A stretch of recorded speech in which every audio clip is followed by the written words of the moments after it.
Well then, welcome back to Budget Bangers. Another new purchase. Ford Ka on a 60 plate with 119,000 miles on it. We're going to have a little shufty around it and see what we think.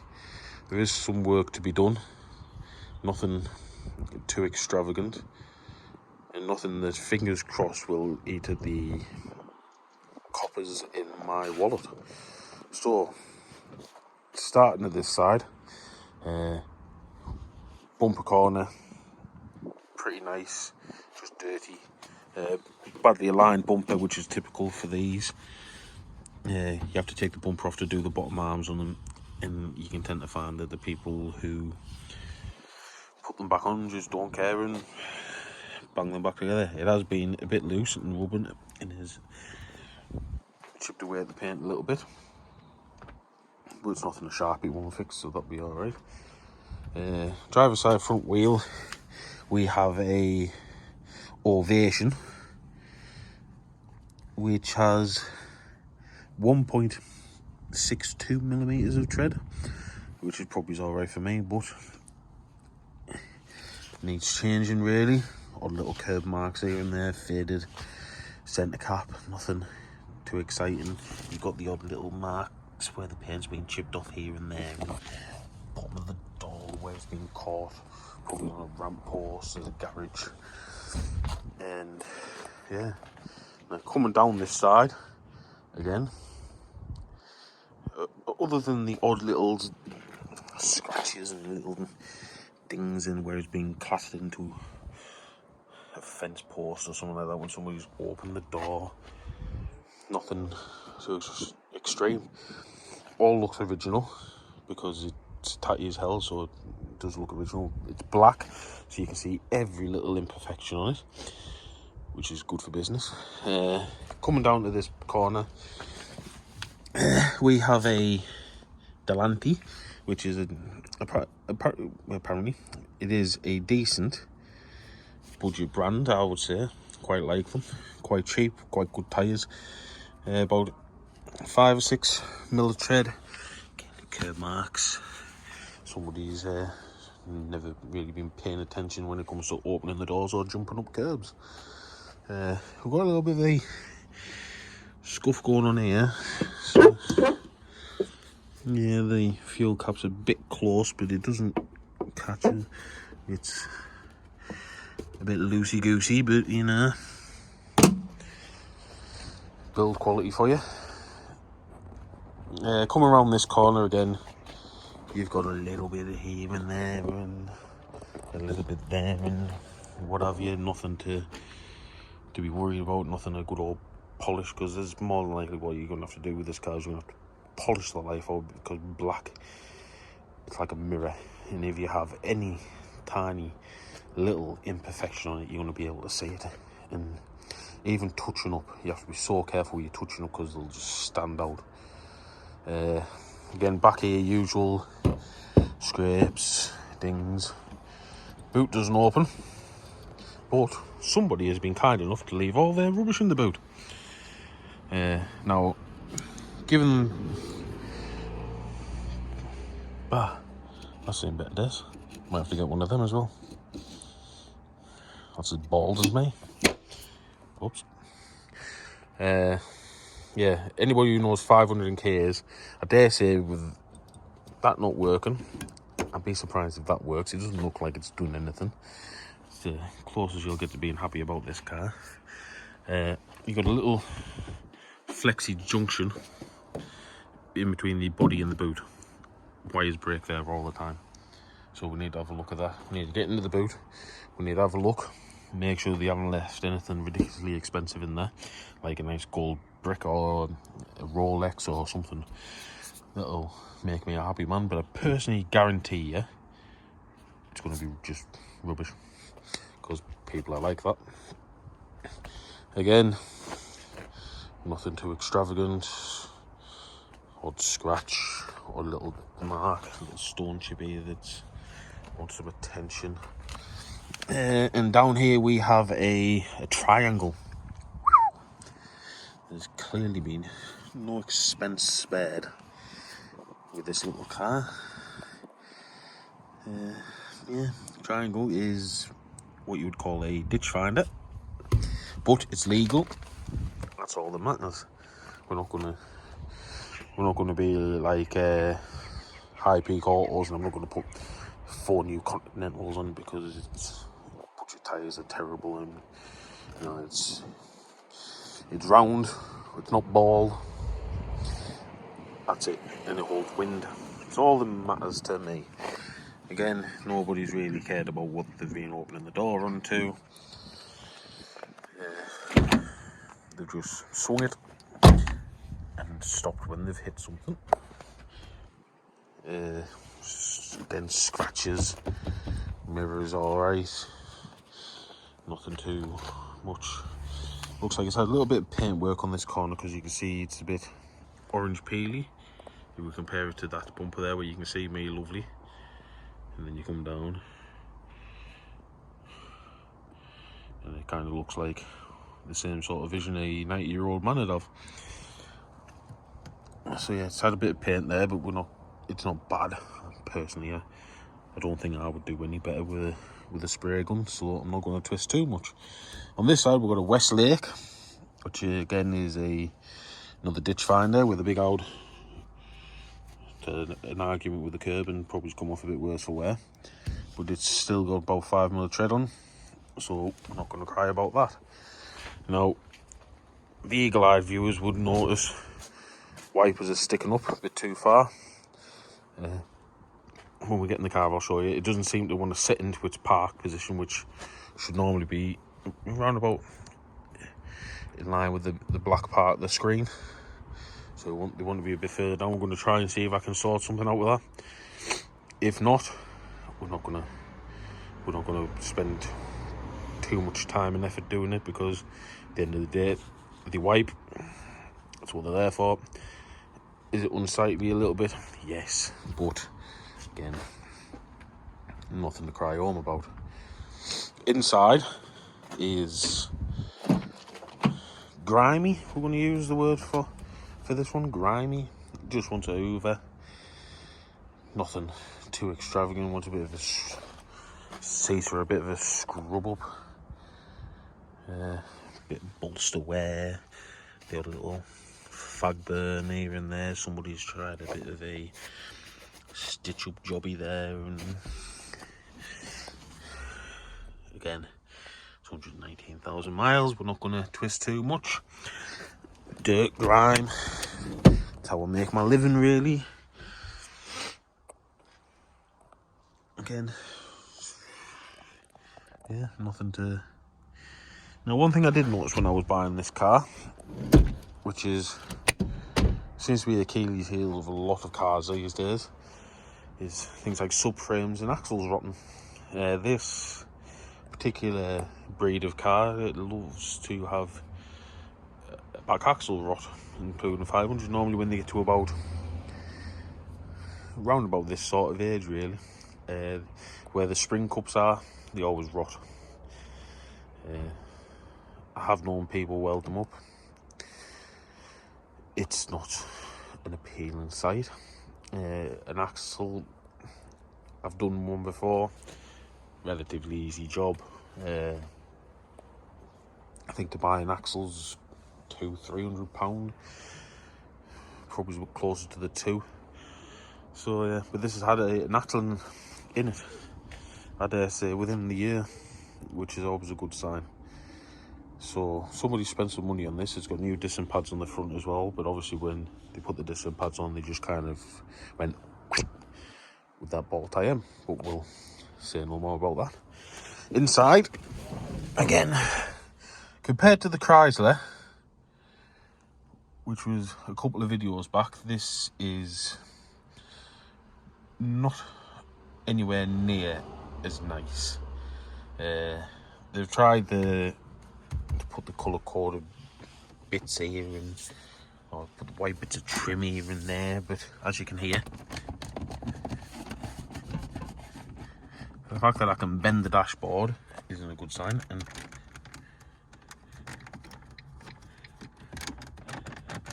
so cheap. They've even put a little badge there just so you can remember what you're driving. which is always good. But yeah, you know, you go to put something. It's always a good sign if you pull this little net down so you can put your glasses in. Good sign of quality that. Now I'm not even doing too much though there, but yeah, they're just so cheap, and especially compared to that Chrysler. I mean, like,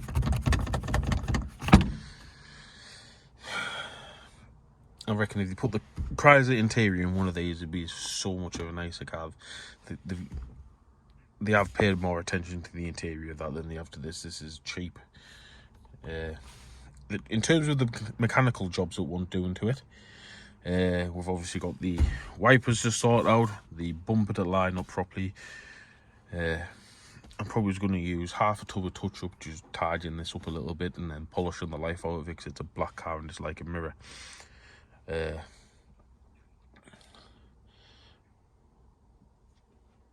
We've got, what is it we've got to do?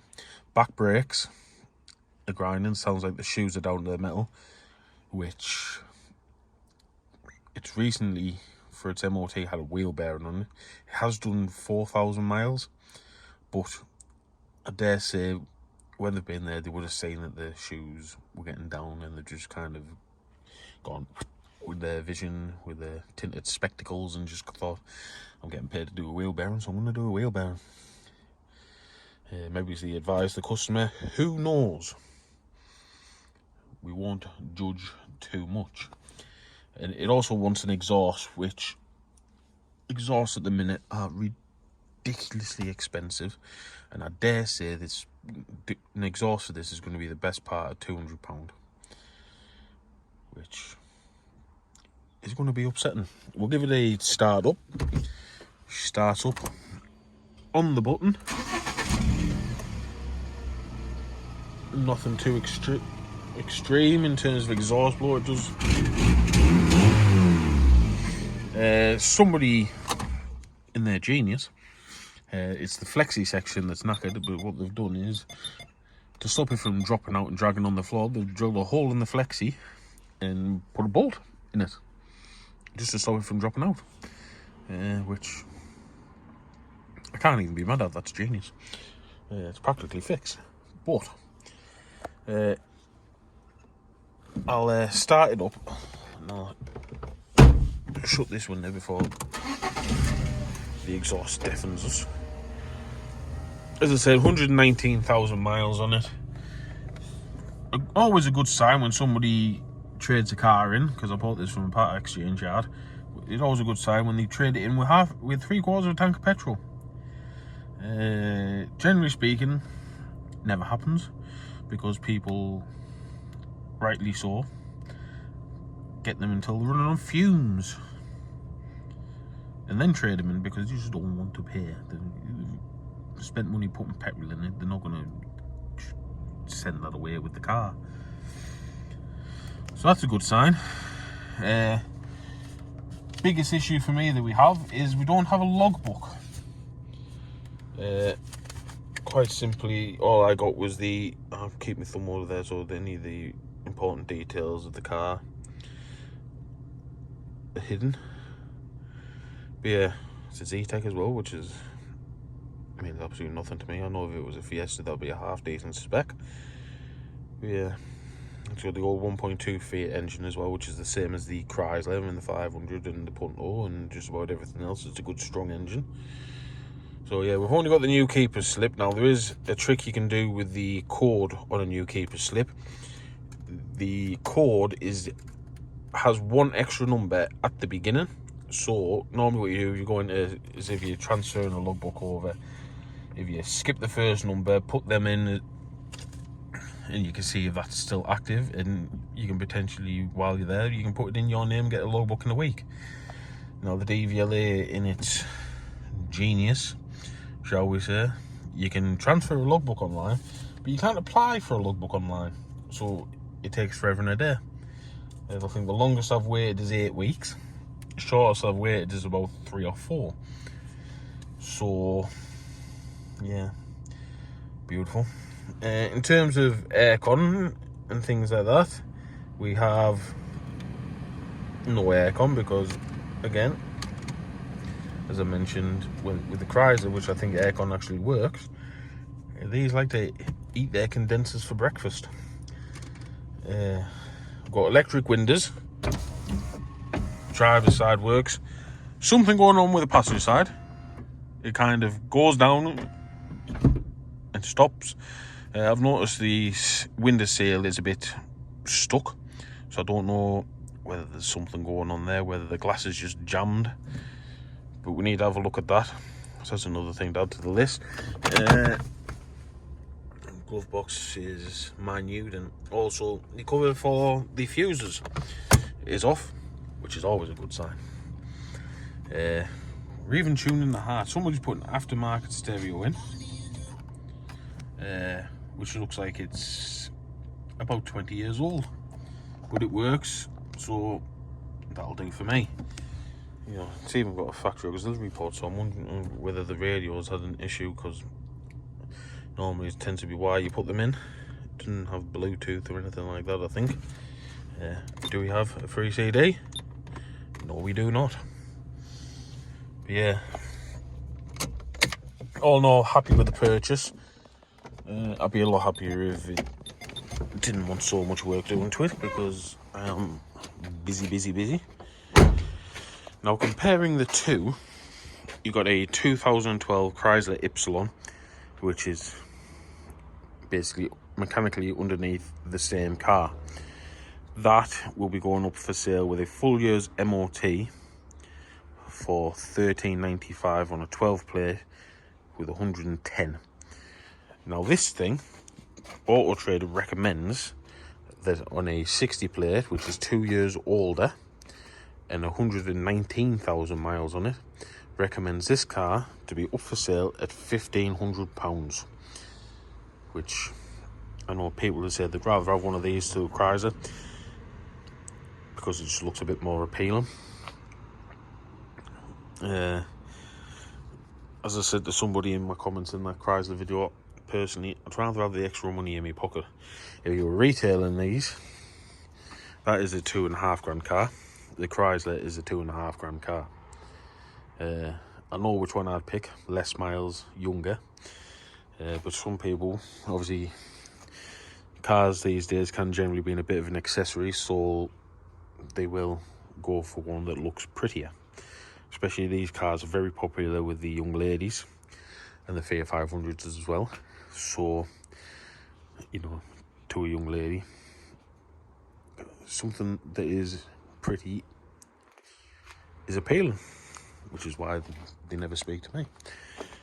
But yeah, I paid for this car £950, which is a decent deal. I'm going to be putting it up for sale. It is already on my business page at $15.95, which, given the work that one's putting into it, does not leave a lot of room for me to make any major money. But this is from a dealer that I've done a lot of business with that's been quiet lately. And quite simply, he offered me the car. I have turned down a good few from him. I was cheeky and tried to get the price down a little bit. But he said he wasn't going for it. He said it is what it is. There's money to be made in it. So I just bought it. And while I was there, he offered me something else, and I agreed to buy that as well. Quite simply, I just wanted to get him back on side. So there's profit to be made on this, not as much on the other one that I've agreed to buy, which I don't know how long it's going to be till it features on the channel, if it features. Quite simply, I needed to get him on side. There's going to be money to be made. There's not going to be a lot, but if it gets him back on side and gets me busy again, then we'll go for it. So yeah, anyway, thank you for watching, and I'll see you on the next video.